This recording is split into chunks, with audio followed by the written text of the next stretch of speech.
ఇప్పుడు మంచి healthy recipe చేసుకుందాము. జొన్న పిండితో హెల్దీ రెసిపీ. జొన్న పిండి, ఓట్స్, పాలకూరతో కలిపి చేస్తాము. చాలా అంటే చాలా టేస్టీగా ఉంటుంది, చాలా హెల్దీ కూడా. వెయిట్ లాస్ అవ్వాలనుకునే వాళ్ళకి మంచి రెసిపీ అన్నమాట. ఈజీగా చేసుకోవచ్చు. వారానికి ఒక్కసారైనా ఇలా ట్రై చేయండి, ఇష్టంగా తింటారు. Hello friends, welcome to Hyderabadi రుచులు. నేను మీ ఇందిర. మీలో జొన్న రొట్టెలు అంటే ఎంతమందికి ఇష్టమో కింద కామెంట్ సెక్షన్లో కామెంట్ పెట్టండి.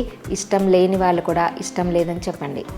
ఇప్పుడు ఓట్స్, జొన్న పిండి, పాలకూరతో మంచి రెసిపీ ఎలా చేయాలో చూద్దాం.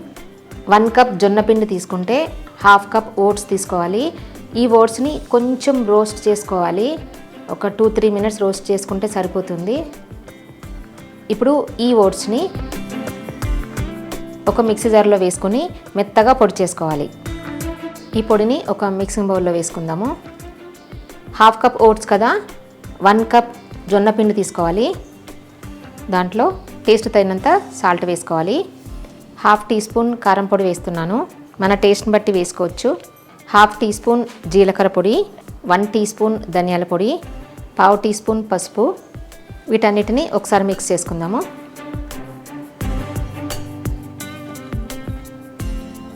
ఒక మిక్సీ జార్ తీసుకుని దాంట్లో నేను ఒక 2 కట్టలు పాలకూర వేస్తున్నాను. నీట్గా కడిగి వేసుకోవాలి. 2 పచ్చిమిర్చి మన కారాన్ని బట్టి వేసుకోవచ్చు. మనం ఆల్రెడీ కారం పొడి వేసుకున్నాము. 2 అల్లం ముక్కలు వేసుకోవాలి. కొన్ని వాటర్ పోసుకుంటూ పేస్ట్ చేసుకోవాలి. మరీ ఎక్కువ వాటర్ పోయొద్దు.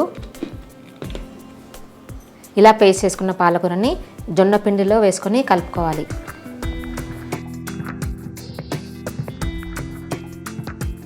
మొత్తం ఒక్కసారి వేయొద్దు, కొంచెం కొంచెం వేసుకుంటూ కలుపుకోవాలి. అంటే చపాతీ పిండి ముద్ద అయ్యేలాగా కలుపుకోవాలి. ఈ పేస్ట్ సరిపోలేదు అనుకోండి, కొంచెం వాటర్ వేసుకొని కూడా కలుపుకోవచ్చు.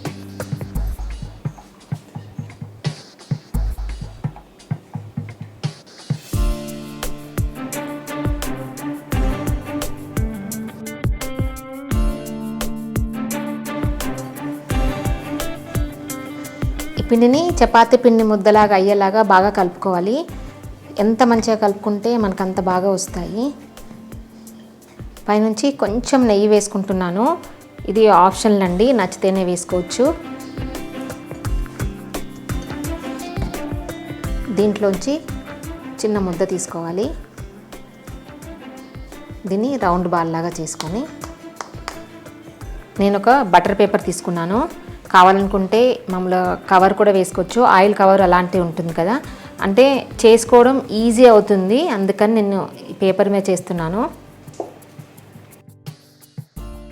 మీరు కావాలనుకుంటే పిండి వేసుకుంటూ కూడా చేసుకోవచ్చు. నేను మాత్రం కొంచెం నెయ్యి రాసుకున్నాను.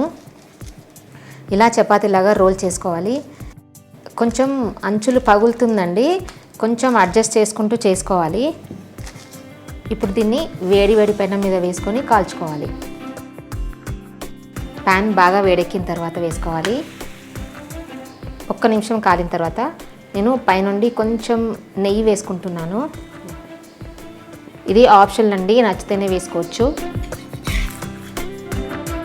తిరిగేసుకోవాలి 1 నిమిషం తర్వాత.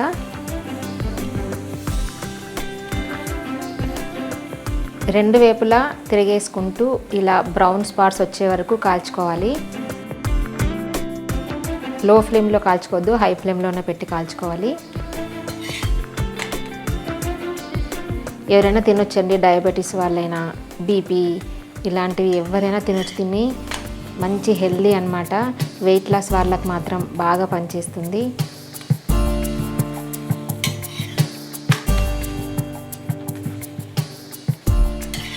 రెండు వైపులా కాలిన తర్వాత వేడివేడిగా సర్వ్ చేసుకోవాలి. అంతే, చూసారు కదా, ఇంకొక డిఫరెంట్ రెసిపీ. జొన్న పిండితో డిఫరెంట్ రెసిపీ అన్నమాట. హెల్దీ రెసిపీ, టేస్ట్ కూడా బాగుంటుంది, కొంచెం డిఫరెంట్గా ఉంటుంది కదా.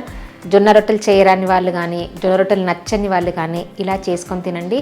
అంటే రోజు జొన్న పిండి తినేవాళ్ళు ఏదో రకంగా తినాలి అనుకుంటే ఇదొక డిఫరెంట్ రెసిపీ అండి. వెయిట్ లాస్ కానీ, బీపీ షుగర్ వాళ్ళు కానీ ఎవరైనా తినొచ్చు.